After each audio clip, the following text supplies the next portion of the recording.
So hello students, कैसे हैं आप।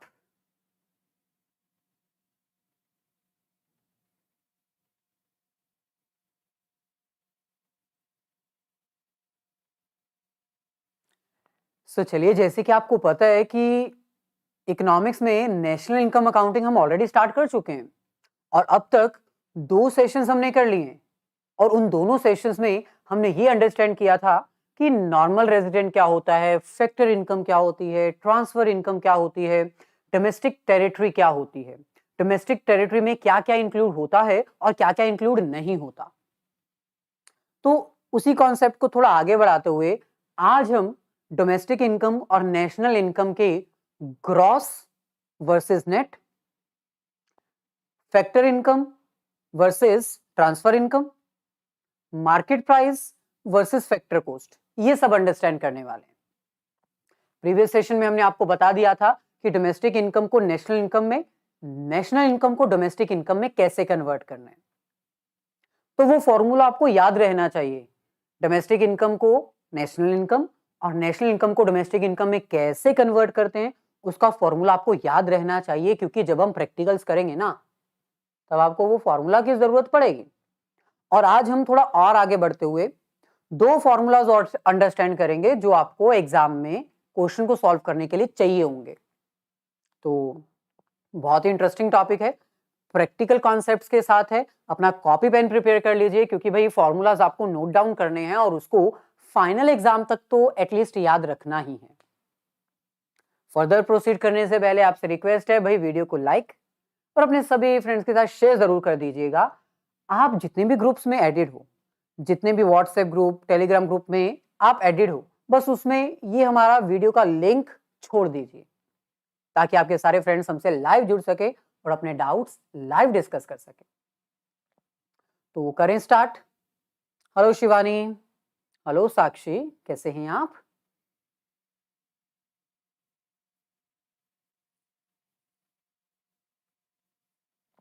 चलिए, सो कॉन्सेप्ट आपके सामने है। नेशनल इनकम अकाउंटिंग, एनसीईआरटी का चैप्टर नंबर 2, मैक्रो इकोनॉमिक्स। ये वो टॉपिक्स हैं जो हमने प्रीवियस सेशन में कवर किए थे।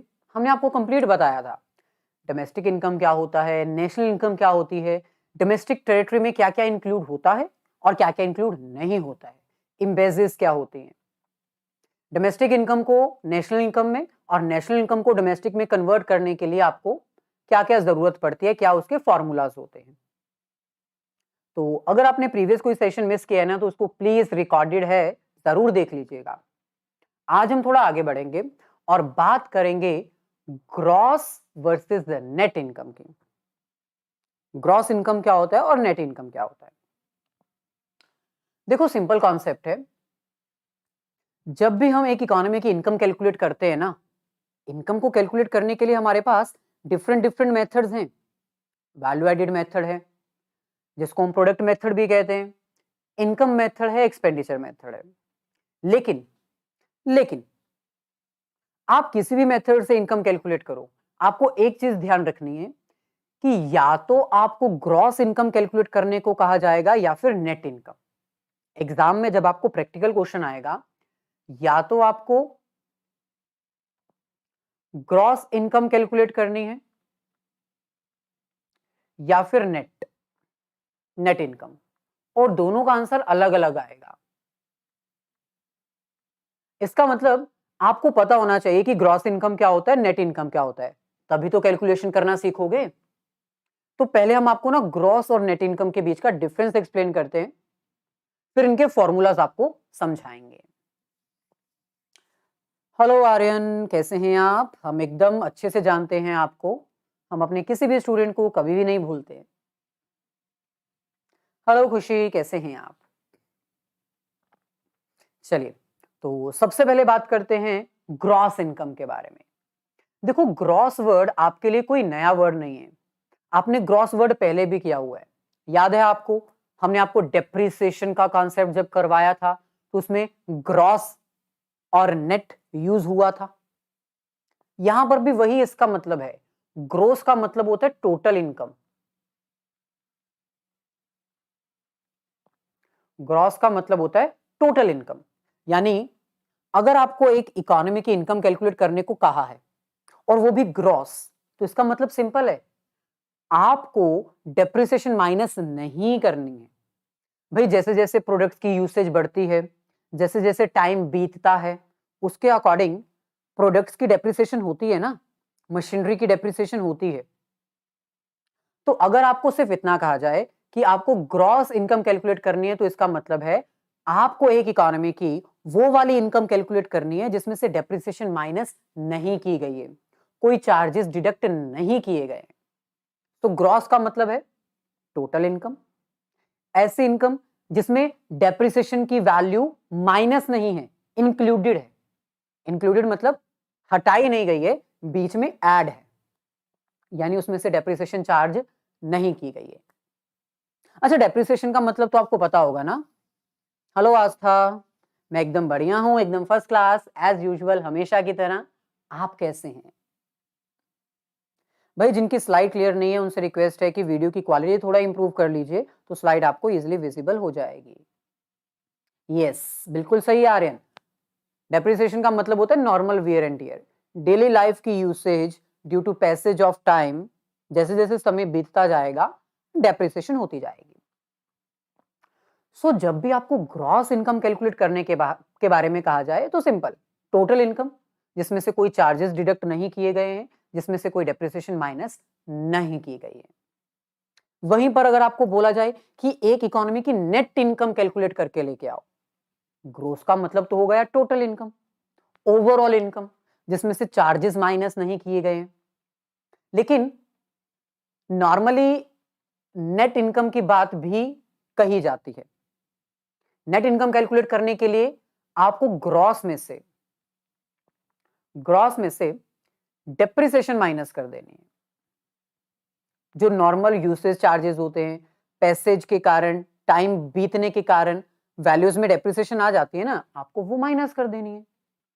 सो टोटल इनकम में से जब आप डेप्रिसिएशन माइनस कर दोगे तो वो आपकी नेट इनकम आ जाएगी। Very good. जो डेप्रिसिएशन है वो एक्सपेक्टेड ऑब्सोलेंस भी होती है, ऑब्वियसली एक्सपेक्टेड ऑब्सोलेंस भी कहा जाता है इसको।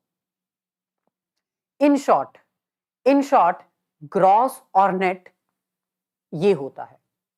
ग्रॉस का मतलब है net plus depreciation, gross income का मतलब है नेट इनकम प्लस डेप्रिसिएशन, और नेट का मतलब क्या होता है?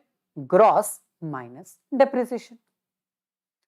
यानी जब आपको एग्जाम में क्वेश्चन सॉल्व करने हैं ना नेशनल इनकम के, तो आपको ये फॉर्मूला याद रखना होगा। फॉर्मूला क्या है?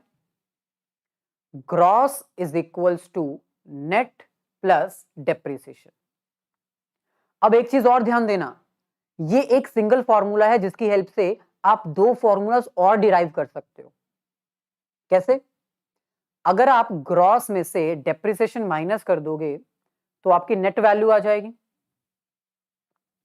और अगर आप ग्रॉस में से नेट वैल्यू माइनस कर दोगे तो आपकी डेप्रिसिएशन की वैल्यू आ जाएगी। और ये मैंने नहीं इन्वेंट किया है फॉर्मूला, ये तो अपने आप बन गया ना। ग्रॉस का मतलब होता है टोटल इनकम, यानी नेट प्लस डेप्रिसिएशन। बस आपको ये फॉर्मूला याद करना है। ये दोनों फॉर्मूलाज पहले वाले की डेरिवेशंस हैं, पता है ना आपको। डेप्रिसिएशन इक्वल्स टू के इस तरफ गया, माइनस हो गया, तो आपकी नेट की वैल्यू आ जाएगी। अगर आपको डेप्रिसिएशन की वैल्यू कैलकुलेट करनी है तो नेट इक्वल्स टू के इस तरफ लेकर जाओ, ग्रॉस में से माइनस करो तो डेप्रिसिएशन आ जाएगा। तो सिंपल है, एग्जाम में आपको सिर्फ ये वाला फॉर्मूला लर्न करना है, बाकी वाले फॉर्मूलाज डिराइव हो जाएंगे। अगर आपको एग्जाम में पूछा डेप्रिसिएशन कैलकुलेट करो तो ग्रॉस माइनस नेट डेप्रिसिएशन आ जाएगी। नेट इनकम कैलकुलेट करने को बोला है, ग्रॉस माइनस डेप्रिसिएशन नेट आ जाएगा। अगर आपको ग्रॉस इनकम कैलकुलेट करने को बोला है तो net plus depreciation gross income आ जाएगी। यानी कॉन्सेप्ट क्लियर है। अच्छा, आपको याद है प्रीवियस सेशन में हमने आपको डोमेस्टिक और नेशनल इनकम का कॉन्सेप्ट भी एक्सप्लेन किया था, उसमें भी हमने आपको फॉर्मूलाज करवाए थे, तो वो याद रखना, एग्जाम में काम आएंगे प्रैक्टिकल क्वेश्चन सॉल्व करने के लिए। तो अब तक आप दो फॉर्मूला सीख चुके हो, नेशनल इनकम को डोमेस्टिक में और डोमेस्टिक इनकम को नेशनल इनकम में कैसे कन्वर्ट करना है। एक फॉर्मूला ये, दूसरा फॉर्मूला जो आज हमने आपको सिखाया, नेट और ग्रॉस, नेट को ग्रॉस में, ग्रॉस को नेट में कैसे कन्वर्ट करना है, हो गया। अब तीसरा सबसे इंपॉर्टेंट फॉर्मूला जो एग्जाम में आएगा, concept of market price and factor cost. आपको इतना तो पता है कि एक इकोनॉमी की इनकम कैलकुलेट करने में सबसे इंपॉर्टेंट रोल किसका होता है, गुड्स का और सर्विसेज का। एक इकोनॉमी में जितनी ज्यादा प्रोडक्शन कैपेसिटी होगी, एक इकोनॉमी जितनी गुड्स और सर्विसेज मैन्युफैक्चरिंग करेगा, उतनी ही उसकी जीडीपी होगी ना। ग्रॉस डोमेस्टिक प्रोडक्शन, जीडीपी का मतलब क्या होता है, GDP stands for gross domestic production. यानी एक इकोनॉमी में जो प्रोडक्शन है वही जीडीपी को काउंट करने में एज अ बेस यूज की जाती है। हम इस प्रोडक्शन को डोमेस्टिक लेवल पर भी कैलकुलेट कर सकते हैं, नेशनल लेवल पर भी कैलकुलेट कर सकते हैं। अगर मैं डोमेस्टिक लेवल पर काउंट करूंगा तो वो डोमेस्टिक प्रोडक्शन कहलाएगी, यानी डोमेस्टिक इनकम।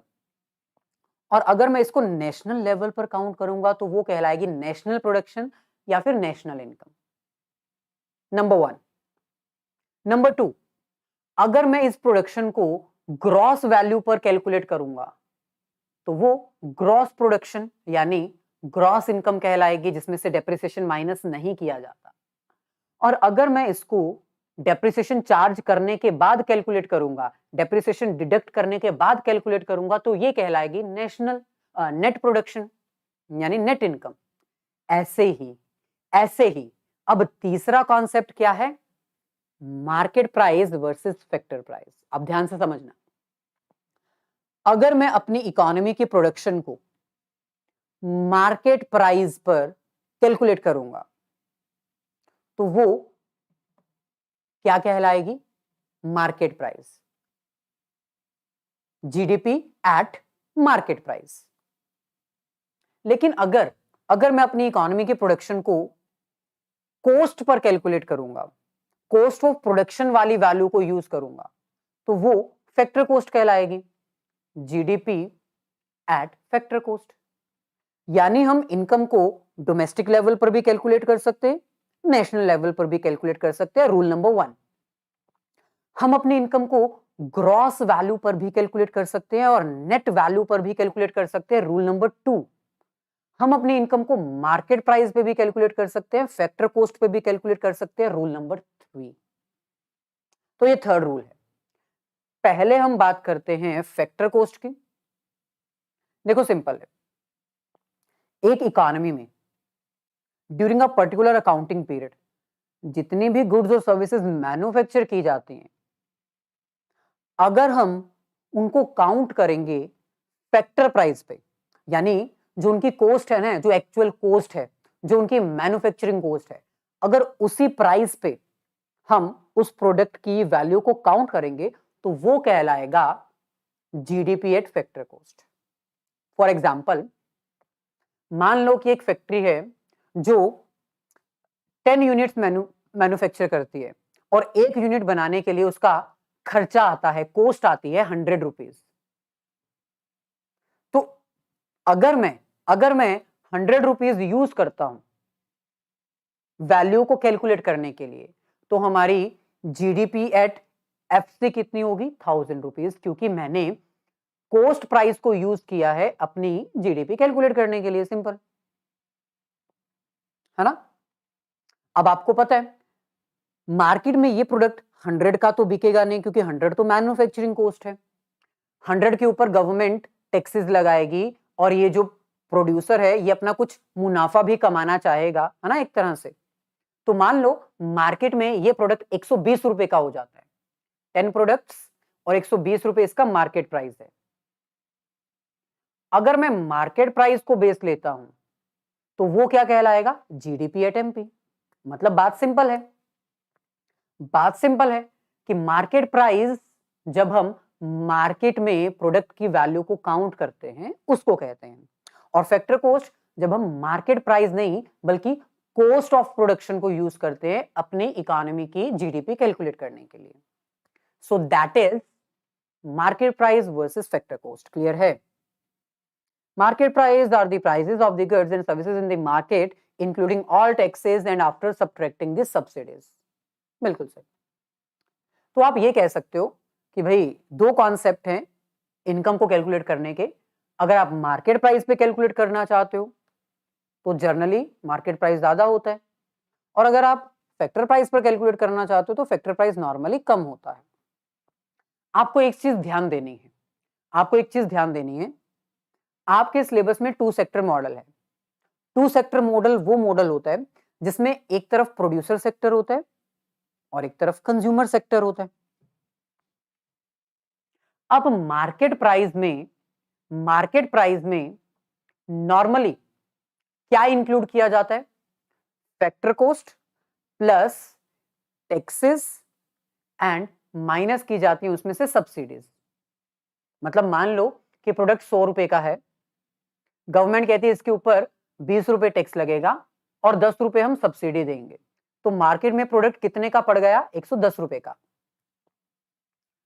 अगर तो आप जीडीपी कैलकुलेट करना चाहते हो मार्केट प्राइस पे तो 110 रुपए आपका बेस प्राइस होगा, इसके अकॉर्डिंग आप जीडीपी कैलकुलेट कर सकते हो। अगर आप फैक्टर कॉस्ट पे कैलकुलेट करना चाहते हो जीडीपी तो 100 रुपीज आपका बेस प्राइस होगा और आप जीडीपी कैलकुलेट कर सकते हो। लेकिन अगर हम बात करें टू सेक्टर मॉडल की, हाँ obviously Shivani GDP at MP जो है वो मैक्सिमम टाइम से ज्यादा ही होता है। अगर हम बात करें टू सेक्टर मॉडल की, प्रोड्यूसर सेक्टर और कंज्यूमर सेक्टर, अगर हम इनकी बात करें, इन दो मॉडल्स में, इन टू सेक्टर मॉडल में आपको पता है कि जो मार्केट प्राइस होता है ना वो फैक्टर कॉस्ट के इक्वल होता है। नॉर्मली अगर देखा जाए तो मार्केट प्राइस ज्यादा होना चाहिए और फैक्टर कॉस्ट कम होनी चाहिए, लेकिन भाई अगर टू सेक्टर मॉडल है तो ये इक्वल होगा। कैसे? क्योंकि आपको पता है जो टैक्सेस हैं वो गवर्नमेंट चार्ज करती है, सब्सिडी कौन देता है? गवर्नमेंट देती है। टैक्सेस कौन चार्ज करता है? गवर्नमेंट करती है। तो अगर हम टू सेक्टर मॉडल की बात करें और लिख दें कि गवर्नमेंट नहीं है, गवर्नमेंट इकोनॉमी में नहीं है, गवर्नमेंट जो है वो इकोनॉमी में पार्टिसिपेट नहीं कर रही है, तो टैक्सेस चार्ज होंगे क्या? नहीं होंगे। सब्सिडी प्रोवाइड होगी क्या? नहीं होगी। तो अगर टू सेक्टर मॉडल की बात की जाए तो उसमें मार्केट प्राइस और फैक्टर कॉस्ट इक्वल होता है, लेकिन एग्जाम में आपको इतना आसान क्वेश्चन नहीं आने वाला। गवर्नमेंट की प्रेजेंस होगी और मार्केट प्राइस और फैक्टर कॉस्ट कैलकुलेट करने का फॉर्मूला आपको याद करना ही पड़ेगा। ओके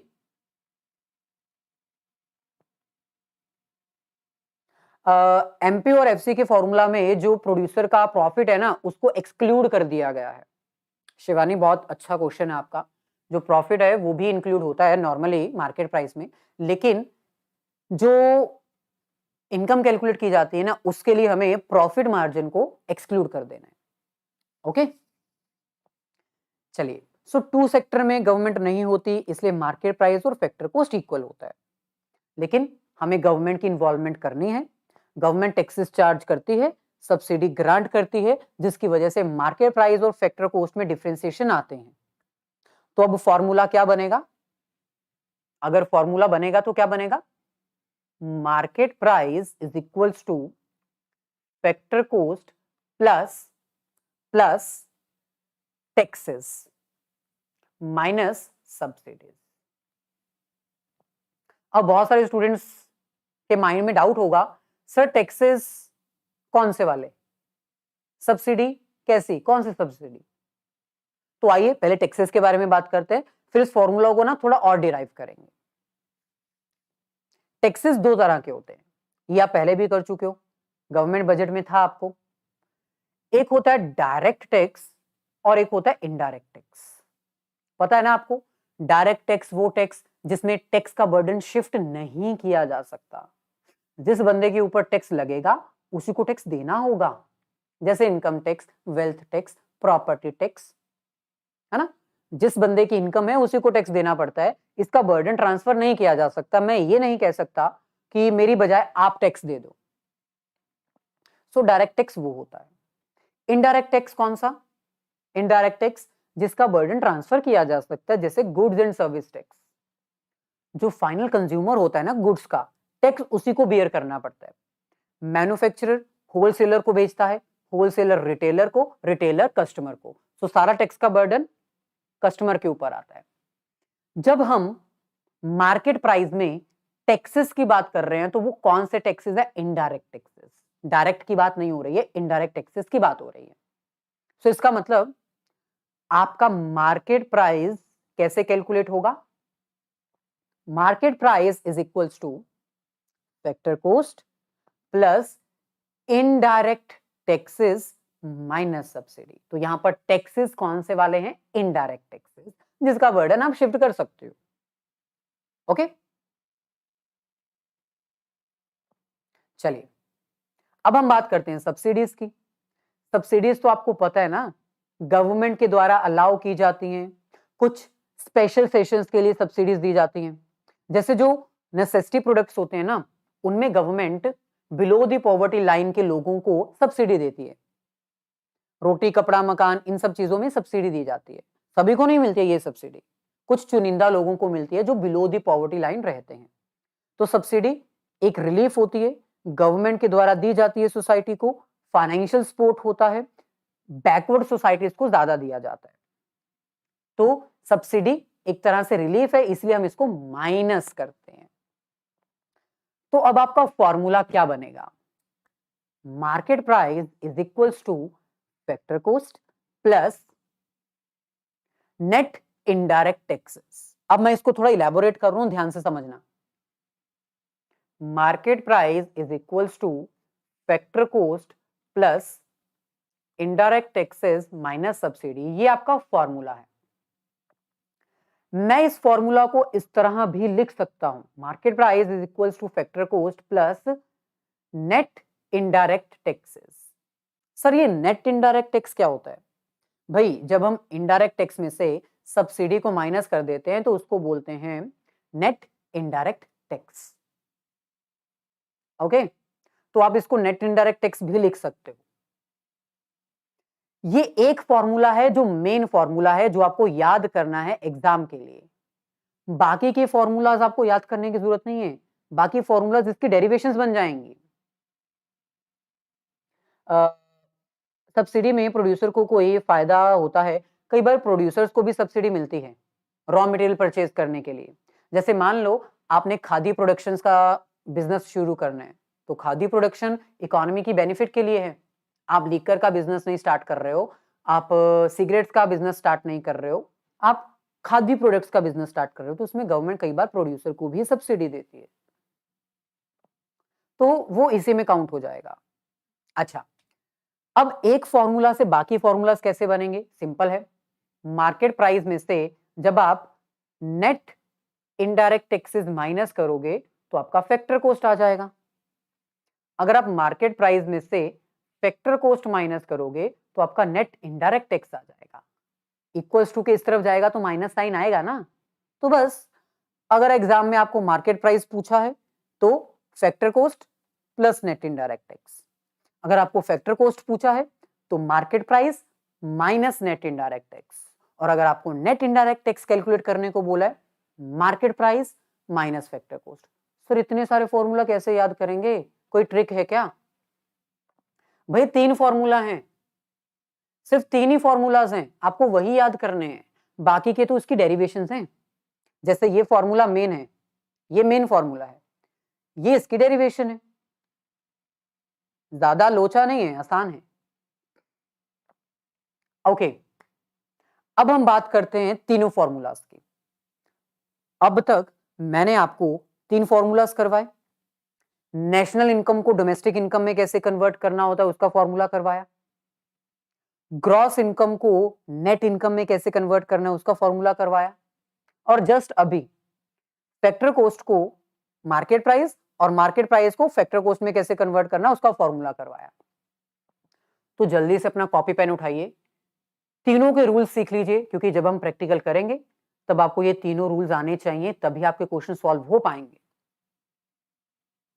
तो आओ डिस्कस करते हैं सबसे पहले डोमेस्टिक और नेशनल इनकम के कन्वर्जन रूल से। कन्वर्जन रूल्स मतलब एग्जाम में आपको हो सकता है नेशनल इनकम दिया हो और बोला जाए डोमेस्टिक इनकम कैलकुलेट करो, तो क्या बोलोगे? फॉर्मूला नहीं आता, करना पड़ेगा ना। तो फॉर्मूला सीख लो। देखो सिंपल कॉन्सेप्ट है। आपको अगर लगता है कि फॉर्मूला याद करना बहुत लोचे वाला काम है, तो मैं आपको ना एक डायग्राम बना देता हूं जो आपके लिए बहुत हेल्पफुल होगा। सबसे पहले नेशनल इनकम बड़ी होती है या डोमेस्टिक इनकम? जल्दी से। ऑब्वियसली नेशनल इनकम बड़ी होती है ना? नेशनल इनकम जो है वो बड़ी होती है as compare to domestic income. मान लो आपको एग्जाम में नेशनल इनकम दे रखी है और डोमेस्टिक इनकम कैलकुलेट करने को कहा जाता है। नेशनल इनकम दे रखी है, डोमेस्टिक इनकम कैलकुलेट करनी है, क्या करोगे? पीछे जाना है ना आपने। नेशनल इनकम बड़ी वैल्यू होती है, डोमेस्टिक इनकम छोटी वैल्यू होती है। आपने बड़ी वैल्यू से छोटी वैल्यू पर जाना है, यानी पीछे जाना है। पीछे जाने के लिए क्या करना पड़ेगा? माइनस करना पड़ेगा। क्या? Net factor income from abroad. Net factor income from abroad. तो इतना याद कर लो, ये डायग्राम याद कर लो बस। ऐसे ही मान लो एग्जाम में आपको डोमेस्टिक इनकम दे रखा है। डोमेस्टिक इनकम की हेल्प से आपको नेशनल इनकम कैलकुलेट करनी है। छोटी वैल्यू से बड़ी वैल्यू पर जाना है। डोमेस्टिक इनकम छोटी वैल्यू होती है ना, नेशनल इनकम पे आपको जाना है। तो क्या करोगे? प्लस। क्या प्लस करना है? Net factor income from abroad. तो जिन स्टूडेंट्स को फॉर्मूला याद हो चुका है वेल एंड गुड, जिनको नहीं हुआ ये डायग्राम सीख लो। So national income is equal to domestic income plus net factor income from abroad. National income plus net factor income from abroad and domestic income, यानी नेशनल इनकम आप easily calculate कर सकते हो। डोमेस्टिक इनकम कैलकुलेट करनी है तो national income में से net factor income from abroad minus कर देना। National income minus net factor from abroad is equals to domestic income. Clear है? अब याद हो जाएगा।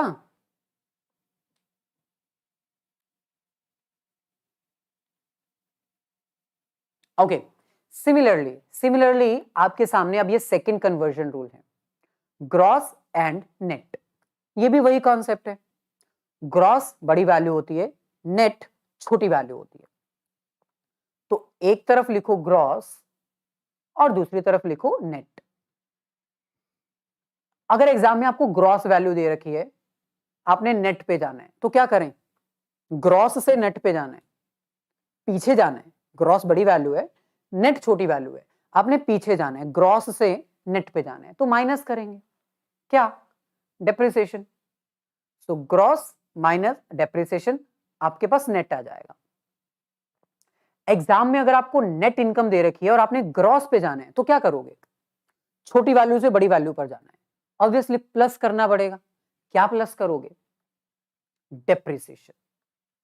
सो अगर आपने ग्रॉस पे जाना है तो नेट पे आपको डेप्रिसिएशन प्लस करना पड़ेगा। Net plus depreciation is equals to gross. Simple. Formula याद नहीं रहता तो इतना याद कर लो बस, बहुत है। एक और last, market price and factor cost. इसमें भी वही कॉन्सेप्ट, इसमें भी आपको वही कॉन्सेप्ट याद करना है। आपका मार्केट प्राइस जो होता है वो बड़ी वैल्यू होती है और जो फैक्टर कॉस्ट होती है वो छोटी वैल्यू होती है। एग्जाम में अगर मार्केट प्राइस आया है, आपको मार्केट प्राइस आया है, आपने फैक्टर कॉस्ट कैलकुलेट करनी है, तो कैसे करोगे? सिंपल है, आपने मार्केट प्राइस से फैक्टर कॉस्ट पे जाना है, बड़ी वैल्यू से छोटी वैल्यू पर जाना है। क्या माइनस करें? मार्केट प्राइस में से क्या माइनस करें कि फैक्टर कॉस्ट आ जाए? Net indirect taxes. सिंपल। सो अगर आपको फैक्टर कॉस्ट कैलकुलेट करनी है तो मार्केट प्राइस में से आप नेट इनडायरेक्ट टैक्सेस माइनस कर दोगे। अगर एग्जाम में आपको फैक्टर कॉस्ट दे रखा है और आपने मार्केट प्राइस कैलकुलेट करना है, तो छोटी वैल्यू से आपने बड़ी वैल्यू पर जाना है। बड़ी वैल्यू पर जाने के लिए प्लस करना पड़ेगा। क्या प्लस करोगे? Again net indirect taxes. So अगर आपको मार्केट प्राइस कैलकुलेट करना है तो आपको फैक्टर कॉस्ट में नेट इनडायरेक्ट टैक्सेस प्लस करने पड़ेंगे। क्लियर है? तो ओवरऑल अगर देखा जाए, आपको केवल और केवल ये तीन फॉर्मूला लर्न करने हैं, केवल और केवल तीन formula. Number 1, national income is equals to domestic income plus net factor income from abroad. ये मेन फॉर्मूला है, बाकी के फॉर्मूलाज आप अप्लाई कर सकते हो, मैथमेटिकल रूल्स के अकॉर्डिंग आप बाकी के फॉर्मूलाज डिराइव कर सकते हो। सेकेंड फॉर्मूला जो आपको लर्न करना है वो है gross is equals to net plus depreciation. और तीसरा फॉर्मूला जो आपको लर्न करना है फाइनल, वो है market price is equals two factor cost plus net indirect taxes. Clear है? ये मेन 3 फॉर्मूलाज हैं जो आपको क्वेश्चन सॉल्व करने में यूजफुल होंगे, आपकी हेल्प करेंगे।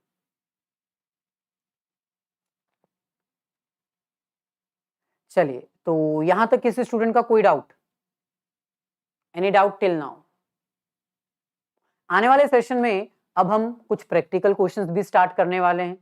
3 मेथड्स है ना, value added method, income method, expenditure method, तो उनके हम प्रैक्टिकल से स्टार्ट करेंगे, उनके फॉर्मूलाज को अंडरस्टैंड करेंगे। यहां तक अगर किसी स्टूडेंट का कोई डाउट है तो बता दो, अगर नहीं है तो आने वाले सेशंस के लिए तैयार रहिएगा, रिवीजन करते रहिएगा, वीडियो को लाइक और अपने सभी फ्रेंड्स के साथ शेयर जरूर कर दीजिएगा। ये जितने भी नोट्स हैं ये आपको हमारे टेलीग्राम ग्रुप पे मिल जाएंगे। टेलीग्राम ग्रुप में एडेड नहीं हो तो हो जाओ। टेलीग्राम ग्रुप ज्वाइन करने के लिए बस आपको डिस्क्रिप्शन में दिए गए लिंक के थ्रू ज्वाइन करना है। तो आई थिंक किसी स्टूडेंट को कोई डाउट नहीं है, तो मिलेंगे फिर नेक्स्ट सेशन में। वीडियो को लाइक और शेयर जरूर कर दीजिएगा। All the very best, have a nice day and great day.